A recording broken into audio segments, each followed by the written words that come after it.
E parece que o São Paulo entrou na briga com Grêmio, Internacional e Atlético Mineiro pelo atacante Duvan Vergara, que faz muito sucesso no futebol colombiano por lá. Há quem garanta que o tricolor já tem um acerto verbal com o jogador.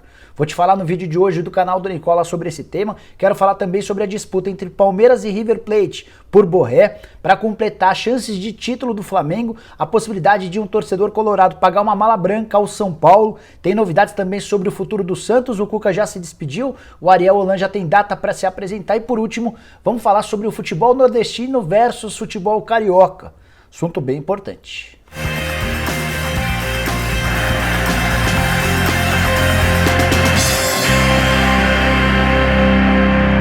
Fala aí pessoal, sou o Jorge Nicola, bem-vindos a mais um vídeo do canal, bem legal ter vocês por aqui. Antes de passar as informações, pedir para deixarem like, se inscreverem no canal apertando esse botãozinho vermelho de inscreva-se, fiquem ligados também nessa dica importante. Bora começar o vídeo com uma pergunta. Você já ouviu falar sobre apostas esportivas, né?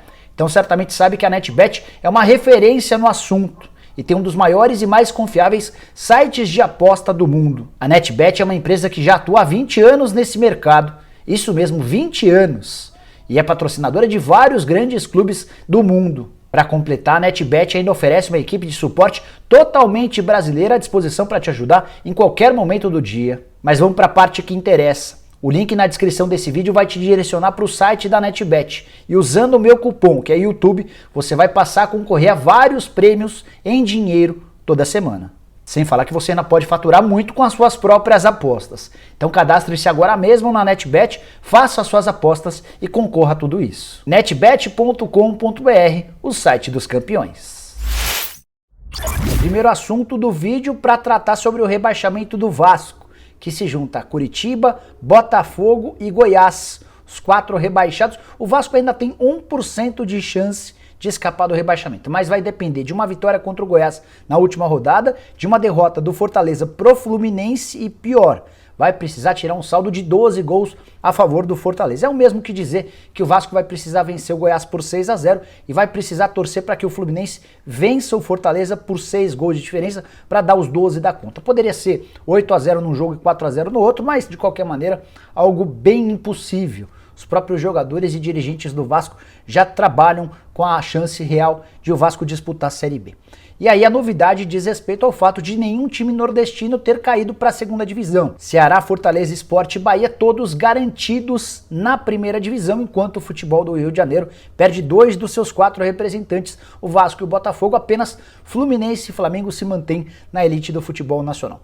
Os nordestinos não brilharam. Por exemplo, o Ceará é o 12º, o Sport é o 14º, o Bahia é o 15º e o Fortaleza é o 16º. Bahia e Fortaleza correndo enorme risco até outro dia, até essa rodada. O Sport também chegou a correr risco, o Ceará é aquele que fez a campanha mais tranquila. De qualquer maneira, é uma baita vitória para os nordestinos conseguir a manutenção dos 4 times na primeira divisão. Estou muito preocupado com o futuro de Vasco e Botafogo, que já não conseguiam manter suas contas em dia, com receitas de TV bem consideráveis, algo na casa de 70 a 100 milhões de reais, vão cair para uma receita de 6 milhões de reais com a cota de TV. E só para completar a desgraça dos dois, eles não vão ter nem direito aos 30% da cota de TV dessa temporada de 2020.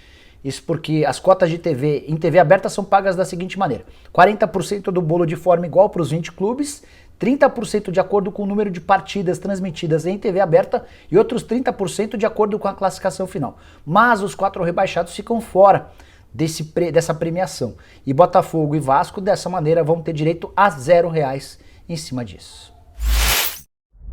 Bora falar agora sobre Cuca, que se despediu nesse domingo do Santos com um empate 1-1 com o Fluminense, jogo disputado na Vila Belmiro e resultado que garantiu o Peixe entre os 8 melhores do Campeonato Brasileiro, ou seja, o Santos estará na pré-Libertadores da América. Inclusive já tem até data e adversário definidos.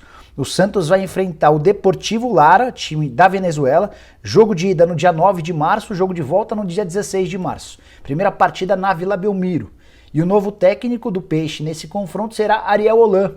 O Cuca, em sua entrevista de despedida, acabou entregando que o argentino de 60 anos de idade já tem um acordo com o Santos. O Peixe ainda não divulgou, deve fazer essa confirmação nessa segunda-feira, no dia seguinte à saída do Cuca. É bem provável que o Santos seja comandado na última partida do Campeonato Brasileiro, na quinta-feira, pelo Marcelo Fernandes, que é técnico auxiliar, é um cara da comissão técnica fixa do Peixe. E a partir de sexta-feira o Olan começa a comandar o Santos nos treinos e também nos jogos. Só para arrematar, queria te contar que a campanha do Cuca, contratado em agosto do ano passado, foi muito, mas muito boa.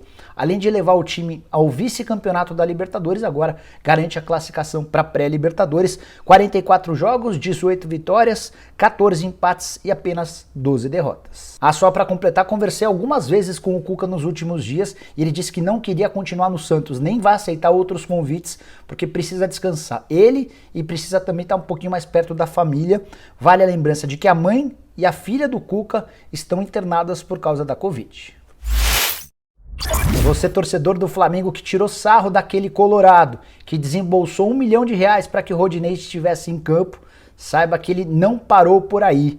O Elosmar Maggi, que é um cara do ramo do agronegócio, tem muito dinheiro, ele doou esse R$1 milhão para que o Rodinei estivesse em campo, certo? O Rodinei foi mal, falhou no lance do primeiro gol, foi expulso no comecinho do segundo tempo, ajudando o Flamengo a virar contra o Internacional, resultado que colocou o Flamengo na ponta. Pois bem, vamos voltar ao Elosmar. Ele está assegurando que nessa segunda-feira vai pensar numa forma para entregar um dinheiro ao São Paulo, a famosa mala branca, para que o tricolor vença o Flamengo na quinta-feira, jogo de despedida das duas equipes, partida marcada pro Morumbi. E em caso de vitória do São Paulo, vai bastar o Internacional vencer em casa o Corinthians para garantir o título.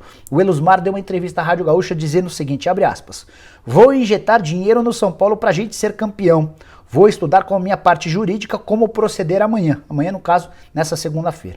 Vai ser 1-0 pra gente contra o Corinthians, fecha aspas. É o Elosmar assegurando que o investimento de R$1 milhão no Rodinei não foi perdido, porque se o título vier, ele vai estar super contente. Só para completar essa história de mala branca, que é o prêmio pago por vitória para que o time que está recebendo dinheiro jogue para vencer, é mais velho do que andar para frente no futebol. Sei que tem muita gente que não gosta, que recrimina, mas apesar dessa entrevista, ainda que esse empresário não dissesse nada, era bem provável que o Internacional separasse uma grana para o São Paulo, especialmente porque o tricolor, se vencer o Botafogo nessa segunda-feira, vai chegar para o confronto contra o Flamengo com a classificação já garantida à fase de grupos da Libertadores da América. O único benefício que o São Paulo poderia ter, em caso de uma eventual vitória contra o Flamengo, seria a busca pelo terceiro lugar. E aí, se o São Paulo for terceiro lugar, ele tem direito a R$29.700.000 de prêmio pago pela CBF. Se ele for quarto lugar, são R$28 milhões, ou seja, R$1.700.000 a menos. Essa grana não vai para os jogadores e sim para o clube, mas com esse bicho, com essa mala branca prometida pelo empresário, é bem possível que os jogadores do São Paulo entrem ainda mais determinados para vencerem o rubro-negro. Bora falar agora sobre as chances de título do Flamengo, que com a vitória contra o Internacional passou a ser o favorito, pelo menos de acordo com o matemático Tristão Garcia. Para ele, o Flamengo tem 62% de chances de se sagrar campeão na quinta-feira, a última rodada do Brasileirão. Eram 32% de chances antes da vitória do Flamengo contra o Internacional nesse domingo, ou seja, subiu em 30%. Já o Internacional tinha 67% de chance antes da rodada e nesse momento aparece com 38%. São Paulo, antes da rodada passada, tinha 1%, com um empate contra o Palmeiras na sexta-feira, acabou ficando de fora dessa disputa. Só para lembrar que o Flamengo pela primeira vez ocupa a liderança desse campeonato brasileiro, ainda não havia acontecido nas 36 rodadas anteriores, e aí tem algo que joga a favor do rubro-negro. Nunca na história do Campeonato Brasileiro por pontos corridos, quando a gente teve a decisão na última rodada, o time que chegou na 37ª rodada na liderança acabou perdendo esse título na 38ª rodada. Foram 6 casos até agora. O Flamengo inclusive esteve em um deles, foi em 2009, quando o Flamengo tinha 2 pontos de vantagem em relação ao próprio Internacional, ao Palmeiras e ao São Paulo. O Flamengo venceu na última rodada e confirmou o título de 2009. Tenho certeza que o torcedor rubro-negro está torcendo para que isso se repita. Só para completar, falei de chances matemáticas do Tristão Garcia, quero te dar uma atualizada sobre outros números. O São Paulo tem 85% de chances de ir para a Libertadores, enquanto o Fluminense tem 15%. Isso para a fase de grupos da Libertadores, tá? Já para cair, Botafogo aparece com 90%, não, Botafogo tem 100% de chances, o Curitiba 100% de chances, o Goiás que empatou com o Red Bull Bragantino nesse domingo, também 100% de chances, os 3 já confirmados, o Vasco aparece com 99%, o outro 1% pertence ao Fortaleza. Bora dar uma atualizada sobre a situação de Santos Borré, atacante colombiano que está voando com a camisa do River Plate. Tenho contado para você nos últimos dias que existe otimismo no Palmeiras em relação à possibilidade dele ser contratado. Isso porque o contrato do Borré com o River termina na metade do ano e até agora não houve um acordo. Vários me perguntaram na live sobre a possibilidade de o Borré renovar com o River Plate. Entrei em contato com duas fontes minhas no clube argentino, uma delas é o Gustavo Grossi, que é diretor esportivo do clube, participou até de uma live no canal do Nicola no ano passado. E a informação que eu obtive é que o River Plate abriu os cofres para garantir a permanência do Borré. A proposta que o River Plate fará, ou já fez, ao Borré é de US$ 1.800.000 livres de impostos por temporada. Esse 1.800.000 hoje equivale a R$ 9.700.000, quase 10 milhões de reais. Ele vai ter, caso aceite ficar no River Plate, um salário de R$ 800.000 por mês, livres de impostos. Com impostos, certamente esse valor sobe bastante. É um pouco inferior ao salário que o Palmeiras oferece para que ele venha para cá. A maior diferença entre a proposta do River e a proposta do Palmeiras está nas luvas, o prêmio pela assinatura do contrato.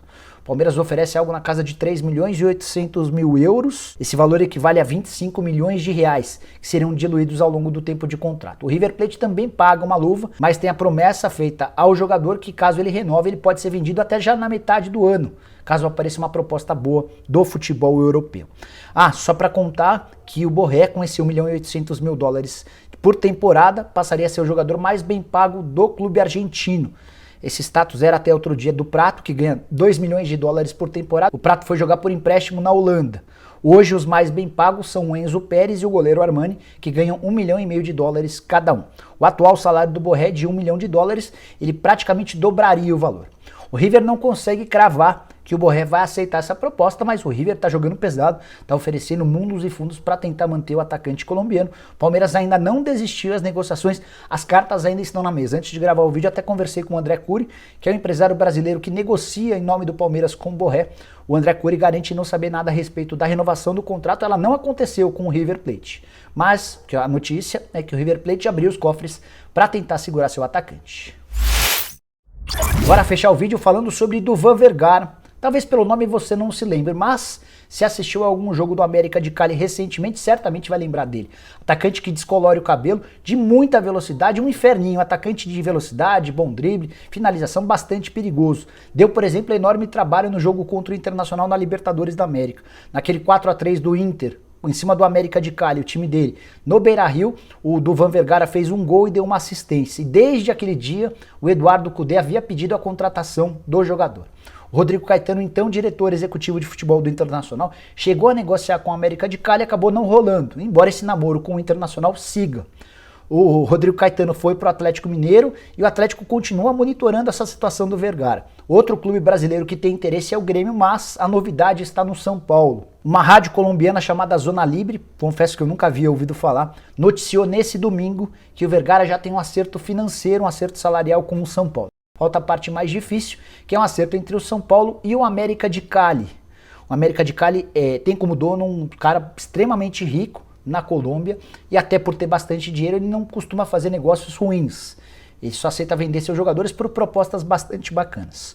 O Vergara tem 24 anos, na atual temporada ou na última temporada fez 10 gols em 29 jogos, joga como segundo atacante de lado do campo, com liberdade para atuar tanto pela direita, pela esquerda, às vezes até um pouquinho mais centralizado. Se chegasse ao São Paulo, chegaria para ser titular absoluto, não tenho a menor dúvida.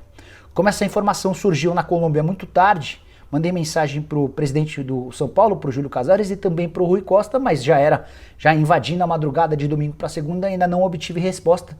Se eles me responderem na manhã dessa segunda-feira, conto para vocês no vídeo da tarde como é que anda essa história, se de fato o São Paulo já tem um acerto verbal com um ótimo atacante Vergara do América de Cali.